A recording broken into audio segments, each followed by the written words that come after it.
नमस्कार, prime TV देख रहा है। मैं हूं आपके साथ रामकृष्ण शुक्ला। एक शख्स एक जानकार के घर जाता है, फिर वहां मौजूद महिला से अपनी बीवी की बीमारी के नाम पर 5,000 रुपए उधार लेता है। इसके बाद वो शख्स उसी महिला के 2 बच्चों को खेलने के नाम पर अपने साथ छत पर ले जाता है, फिर वो उन दोनों का बेरहमी के साथ कत्ल कर देता है। बदायूं में मर्डर, दिल्ली फरारी और बरेली में गिरफ्तारी। साजिद के राजदार जावेद के पकड़े जाने से क्या सुलझेगी ये मर्डर मिस्ट्री?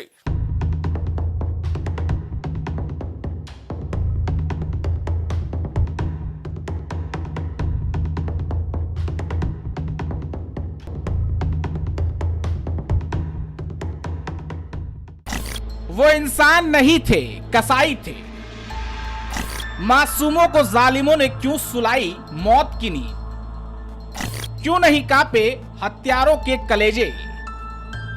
चाचा कहने वालों को क्यों दी इतनी भयावह मौत?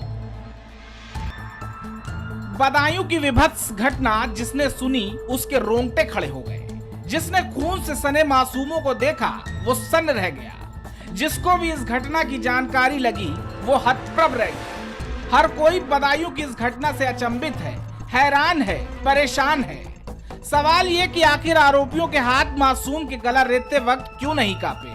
क्या उनका कलेजा सिहरा नहीं इस घटना को अंजाम देते वक्त? घटना की परतों को टटोलने के लिए हमने भी गहनता से इस पूरे कांड की तफ्तीश की, जिसमें पाया कि जिन मासूमों की इन दरिंदों ने हत्या की वो मासूम इन दरिंदों को चाचा कहते थे। उफ, आप भी सोच रहे होंगे कि तब भी इन दरिंदों का दिल नहीं पसीजा। ये कत्ल केवल मासूमों का नहीं बल्कि भरोसे और इंसानियत का भी है। घटना के वक्त जब शोर हुआ तो आसपास की भीड़ मौके पर जुटने लगी। मां संगीता और उसकी सास भी ऊपर की ओर जाने लगी। इतने में आरोपी ने संगीता के ऊपर भी चाकू से हमले की कोशिश की, लेकिन वो इस हमले में बच गई। इस वक्त जब घटना को अंजाम दिया जा रहा था तो घर के बाहर दूसरा आरोपी यानी कि जावेद भी खड़ा था।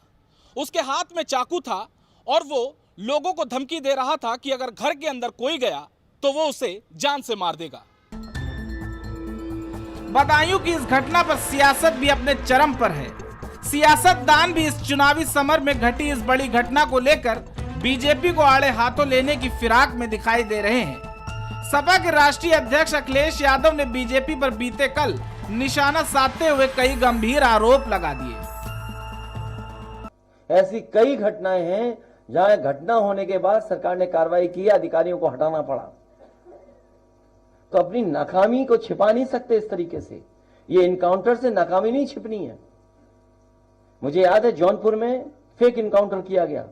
अभी प्रतापगढ़ की घटना है जहां एसटीएफ का एक कस्टोडियल डेथ है प्रतापगढ़ की, उसमें आपने क्या कार्रवाई की?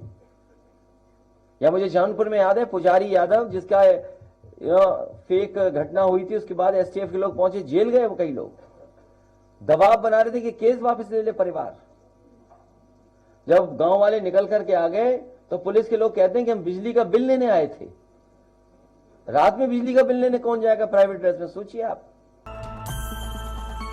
वहीं अखिलेश के जवाबों को पलटवार करते हुए बीजेपी प्रवक्ता राकेश त्रिपाठी ने उन पर पलटवार भी किया।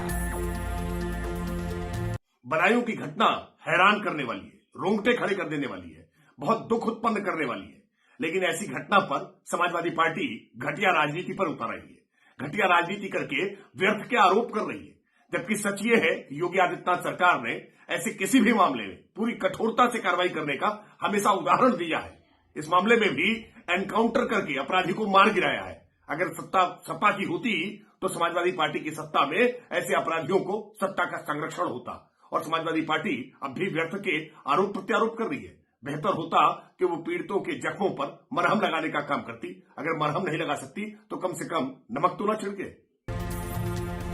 घटना के बाद से सरकार और प्रशासन भारी दबाव में आ गई थी।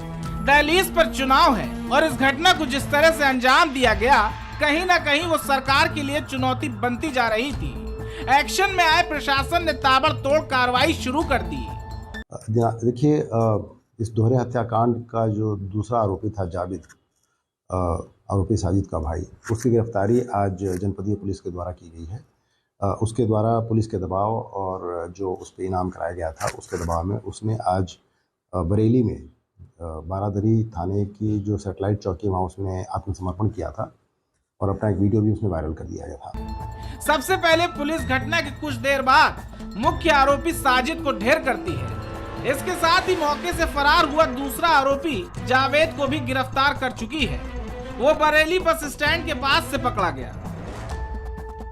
भाई मैं देखो बहुत सीधा शरीफ आदमी हूँ। वो कौन था जिसका वो मेरा बड़ा भाई था, लेकिन उसने किया था, मैं उसमें बिल्कुल ही मेरा कुछ नहीं है। क्या नाम है तुम्हारा?